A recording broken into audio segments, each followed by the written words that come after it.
What is going on, everybody? Welcome back to Phones and Drones.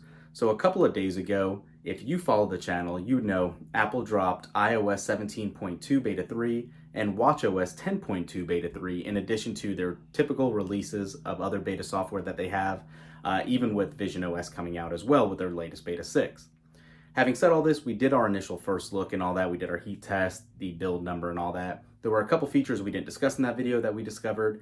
And more importantly, I want to talk about how these builds have held up over the last couple days, battery life, usage, heating, the typical song and dance. So I want to use this video for that. We'll make this short and sweet. We'll talk about those features that we didn't discuss and one specific great one from watchOS 10.2 Beta 3 that Apple brought back that I'm a huge fan of. Let's jump into it and take a quick look. So jumping right into it, one of the first things that we did not discuss is actually in settings here, and it relates to Apple Music. When you go into the settings menu and then go into music, you will see there is a new option that is actually selected by default that says add favorite songs. This says add songs to your library when you add them to your playlists or you favorite them. So this means anytime you obviously add a favorite, it will now be included in your library. Subtle little change. I think it's nice to have, but you can toggle that on or off if you are not a fan. Aside from this, one of the other possibly more exciting changes that I think people get behind is in the keyboard setting. So let's go into keyboard and then scroll down a little bit. And under English, you can see right here, it says show predictions in line. Prior to this, you'd have to turn it off or on. You couldn't toggle it on or off. Now you actually have that option here. So if you were having issues or you did not like inline text predictions, you can now turn that off. Subtle, small change, but it is a change nonetheless. There were some other changes for the phone and FaceTime app. In the phone and FaceTime settings, you can now actually look at the calling card. So if you actually go down here and go into phone, and you can see it says share name and photo. Ask always. You can tweak this on and off, depending on how you'd actually like to do that and have it seen.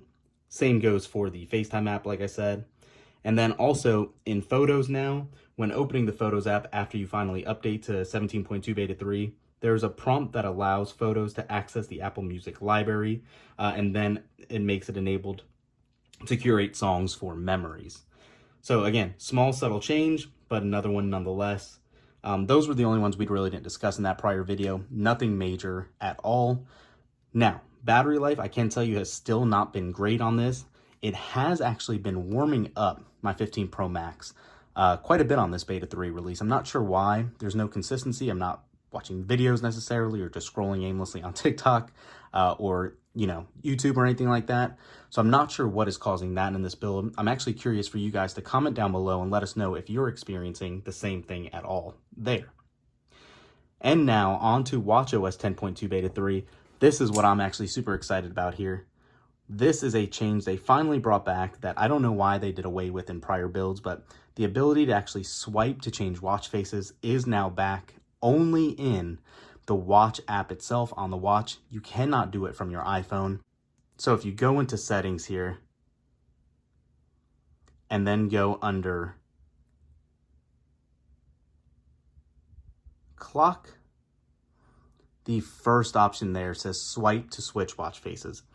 Toggling that back on now and going to your home screen now allows you to do what we haven't had in a little while, and that's scrolling between watch faces. I like it. It makes it so much simpler if you want to change up your day and your routine and customize your watch just like that. It is nice to have, and I'm definitely glad that that's back. So aside from that, like I said, quick short video for you guys. Nothing else really here in iOS 17.2 Beta 3 that we found. I'm assuming at this rate too, we will get that next beta next Tuesday. So keep that in mind. Hopefully that'll fix some of these heating issues that we're experiencing here and battery drain. It hasn't been horrible, like I said, but it is still there. And then obviously watchOS 10.2 Beta 3 has been more stable for me, and I haven't really experienced any issues with that. Thanks for watching, guys.